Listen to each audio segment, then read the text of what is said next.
The Alldus podcast is brought to you by Alldus International, supplying your expert AI and digital transformation staffing needs across the US and Europe. Today, you are listening to our ServiceNow series, where we interview the best and brightest of the industry to share their story, advice, and views on the exciting world of ServiceNow and digital transformation.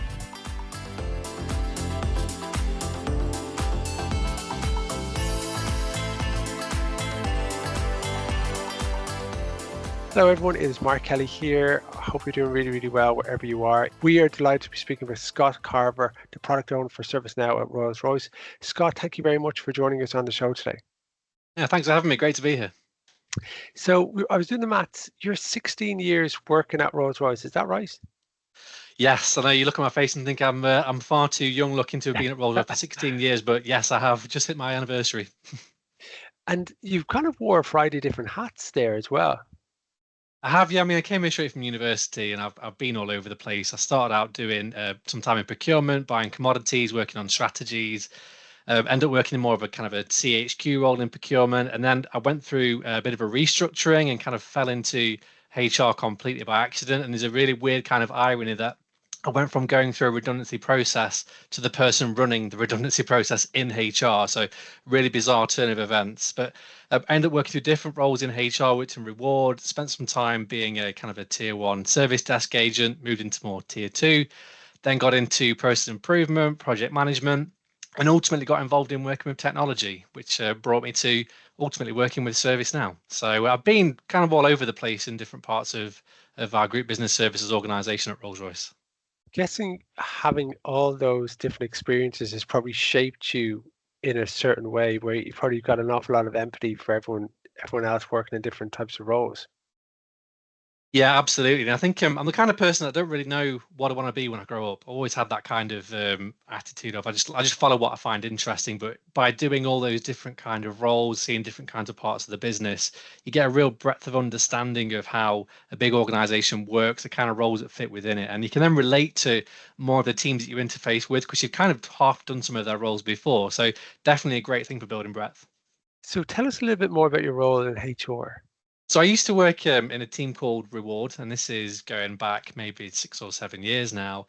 And it was everything from pay, benefits, bonuses, anything to do with the reward cycle, but specifically was looking at severance as part of my role. And when I moved in, the role I was given to talk about doing the redundancy stuff was to manage any of the internal voluntary severance campaigns that came up. That's everything from people being able to apply right through to people leaving the organization with a severance payment.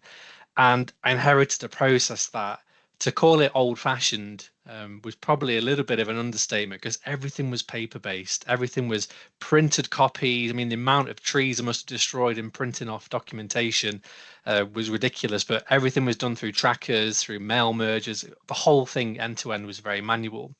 And it just felt like there's got to be a better way of doing this. And that's the beauty of coming into a role almost brand new. You've got none of the history, none of the background, and you can just challenge and kind of interrogate why things work a certain way. And then as you learn the process, then find ways to make it even better. And I actually managed over the course of a couple of years to digitize pretty much all of that process. So it was done through our case management tool at the time. So that what used to be a process of maybe a day or so worth of preparing paperwork, enveloping it, posting it, then goes a day or two through the mail, day or two to come back before you can process someone as a leaver.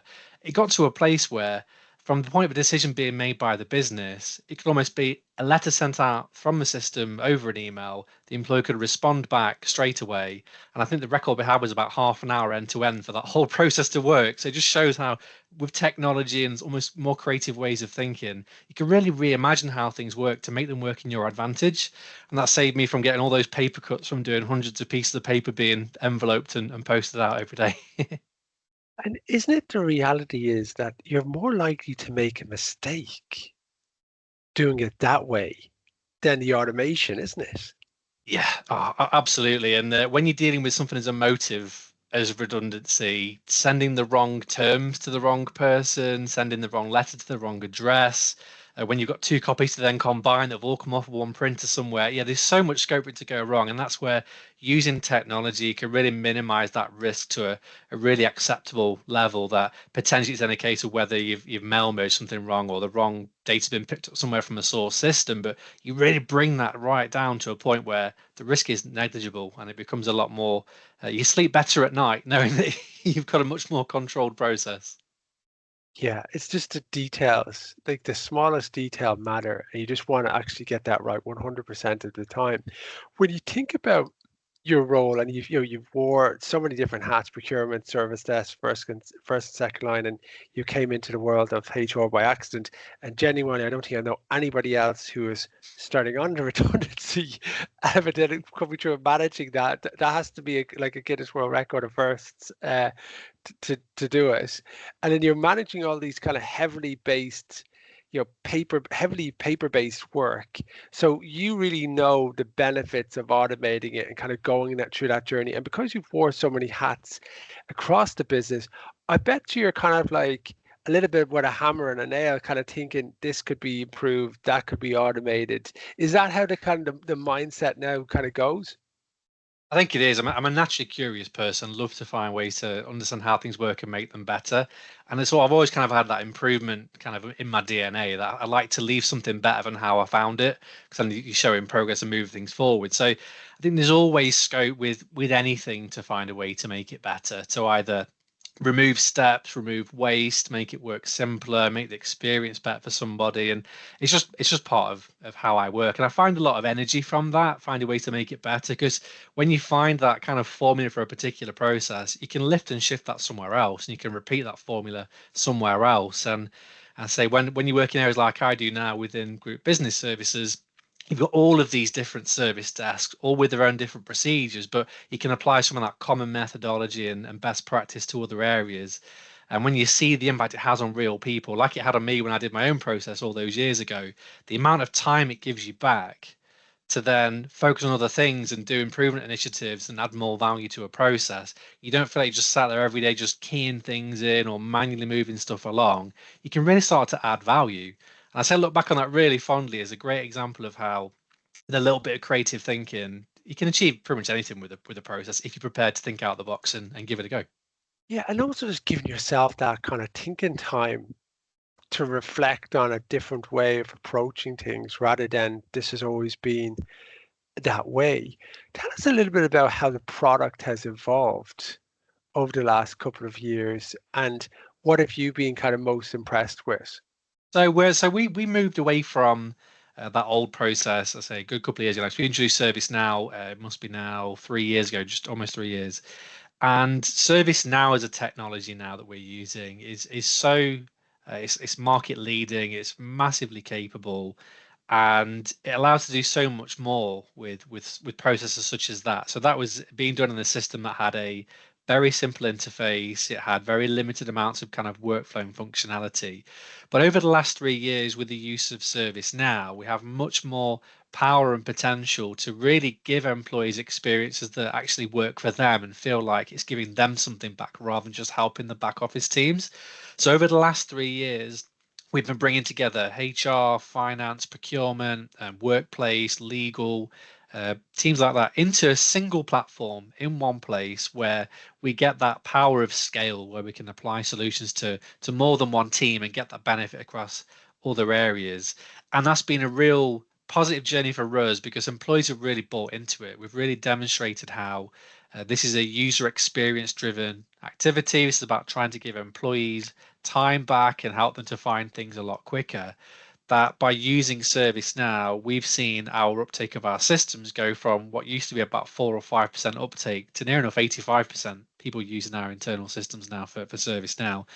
And it's such an immensely capable platform, albeit quite expensive, but it's a very, very capable bit of kit. And we're seeing a lot of value from that now as an organization. I was just trying to do the maths there, like that's significant, isn't it, in terms of going on that journey of that trajectory. And yes, I appreciate you taking in the costs, but when you actually look in terms of that impact, I'm sure the salespeople will come back and kind of go, well, these are pretty incredible statistics. Yeah, absolutely. I think you have to be, when it comes to experience and giving people time back, it's always a lot harder to quantify some of that because how do you quantify how many times someone tries to find information or tries to raise a request and how long it takes? It can be quite hard to put a number on that. And sometimes it's almost, you don't need to put a number on it sometimes because you see the impact in how people engage and how they use it. And experience is such a hard thing to really put a number against. But for us, that's significant. We're on this journey to within GBS to do a bit of a shift left, try and get more things being automated or being fulfilled without the need for an agent to be involved. And so using the power of ServiceNow, being able to build more and more workflows in the technology, build out more automation that gives our agents a lot more power to do things quickly and at scale, but also gives a better experience to employees as well. And I say those numbers don't happen by accident. That's a concerted Yeah. effort to really show people that it's working, take them on the journey, really reinforce the value this gives back to Rolls Royce. Because ultimately, in the grand scheme of things, we're a billion or so pound business. And in the grand scheme, we as an organization, GBS, are a fraction of that. But there's always so much value we can give back to the rest of the business by taking on processes, digitizing them, scaling them out, and then giving that value back in either productivity savings or hard cash savings as well. And Scott, just if we get down into the kind of the weeds, when you're speaking to people and getting the feedback, is there anything that they particularly like from the user experience perspective, or is it a kind of mishmash of everything? I think there's quite a few bits too. I think one of the big things that our teams like is the visibility and the transparency in the back end of the platform. So for our fulfillment teams, the fact that they've got at their fingertips so much data now to see what kind of work's coming in, what kind of types of requests are they getting, how quickly they're responding to the tickets that are being opened, how they meet in the SLA. Whereas before we used ServiceNow, some of our teams lived in inboxes. And gosh, when you've got 4, 5, 6, 10, 15 or so people managing a shared inbox, I don't know how on earth you track who's replied, who's working on it, where's the last part of that thread. And it gets so hard to track that. Whereas for the teams working in the back of ServiceNow, the power it gives them and the insights into the full user journey and their experience is a game changer for them. And we're seeing our CSAT scores internally going up every month because they've got that insight now into where these processes are falling down. But on the user side, it's the fact you've got one place to go. So we're everything apart from IT. IT is on a separate portal right now, but everything else, you go to one place for it. If you're trying to find out about your pay, if you're trying to find out about how to start a project for buying a new building, it's all being done in one place. And we're going from historically we're a SharePoint organization, everything's done through a SharePoint intranet site. And the search in there is a little bit hit and miss because the experience kind of combines corporate information with your own personal documents and your team sites. Whereas moving it into ServiceNow and having that single knowledge base and using the power of AI search, surfacing content for people about how to do something, whether it's managing their team or for their own work, it just cuts that time right down. And the fact we can personalize that experience as well, that when you search, you've got a persona. And the system knows this content only applies if you work in the UK.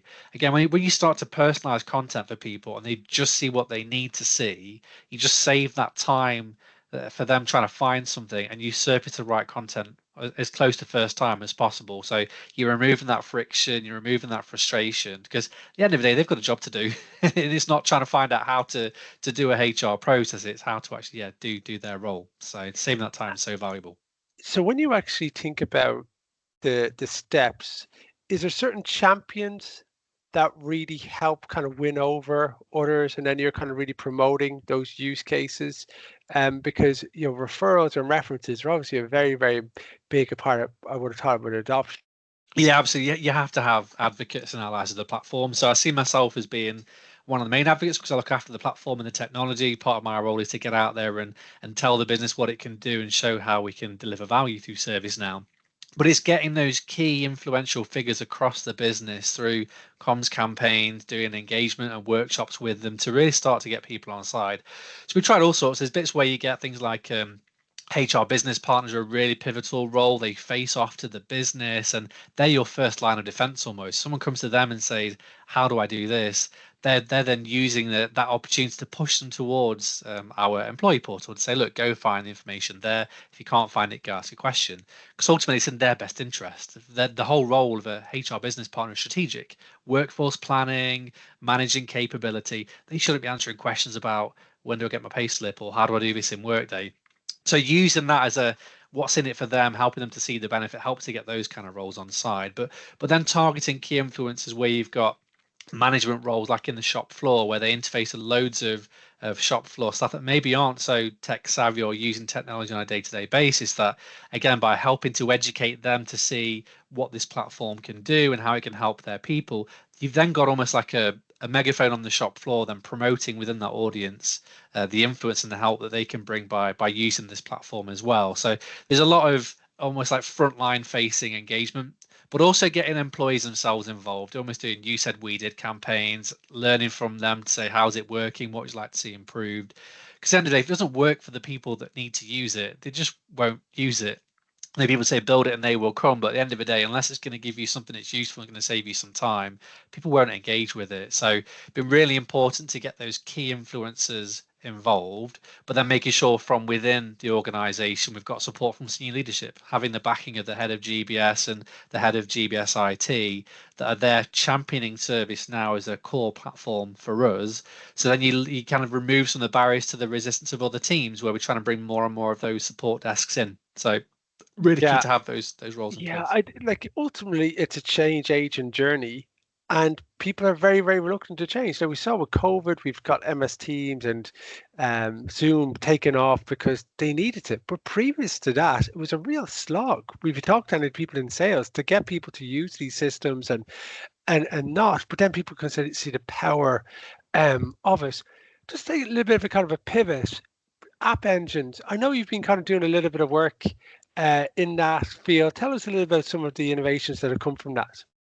Yeah, sure. And I think whenever you talk about service now, everyone talks about the out-of-the-box modules, ITSM, HRSD, workplace service delivery, all that other good stuff. But at the very core of service now is App Engine. I mean, Fred built ITSM on the App Engine. Everything comes from that same kind of source kit of configuration, and it gives you so much freedom to tackle a problem however you want to. And I think the real key to doing something with App Engine is having governance and controls around it, because you see loads of failed implementation where someone goes off and builds something, think let's create this and create that and build this custom thing in here without any real thought for the impact and the consequence of doing that, that it can very easily go down that slope of building out tons of tech debt and it going wrong.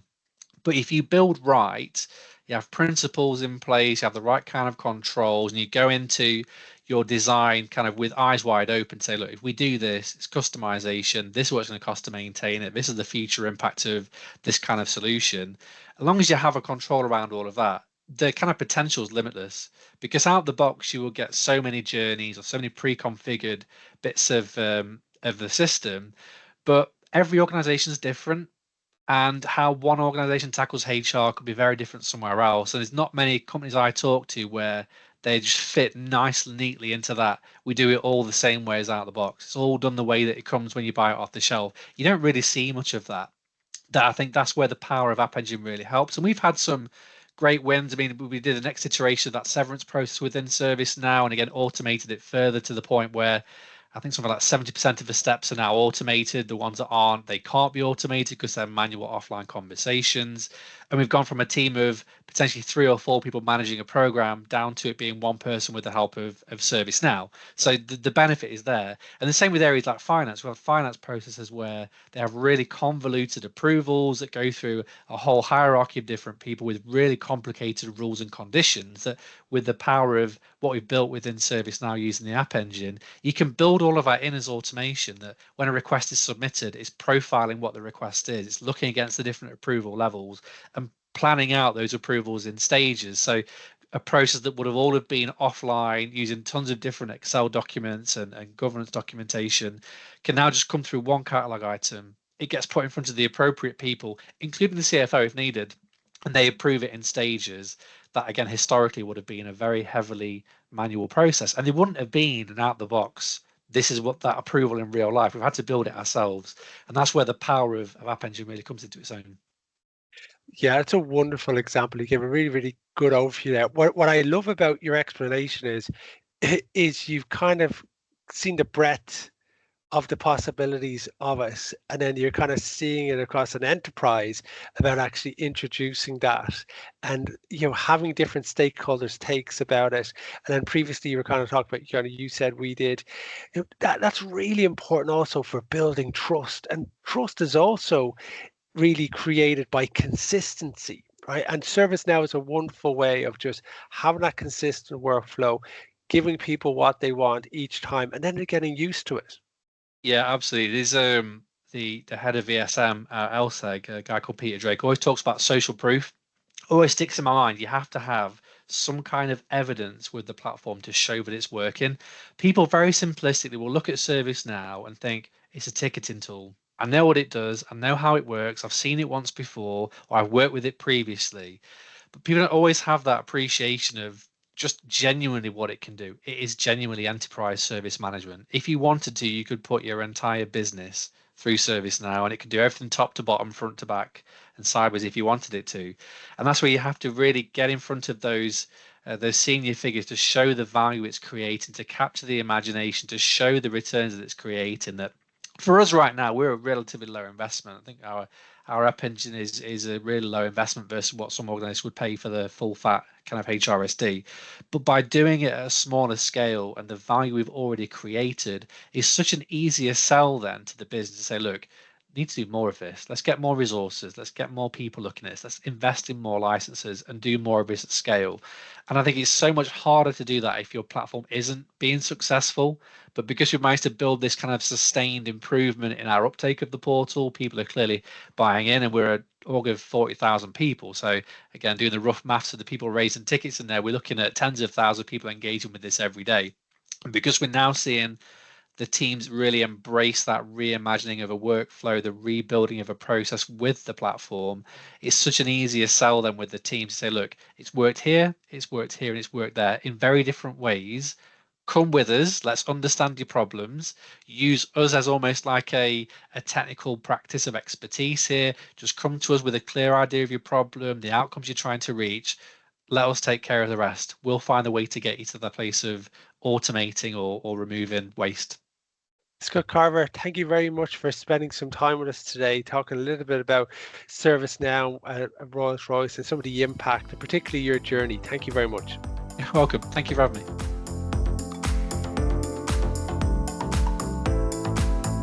Thanks for listening to this episode of the Alldus podcast.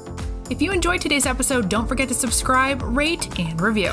We are available on Apple Podcasts, Spotify, and any Android podcast of choice. You can also head over to our website, www.alldus.com, to listen to more podcasts, view our open roles, and stay up to date with industry news. Thanks for listening, and stay tuned for more great episodes coming very soon.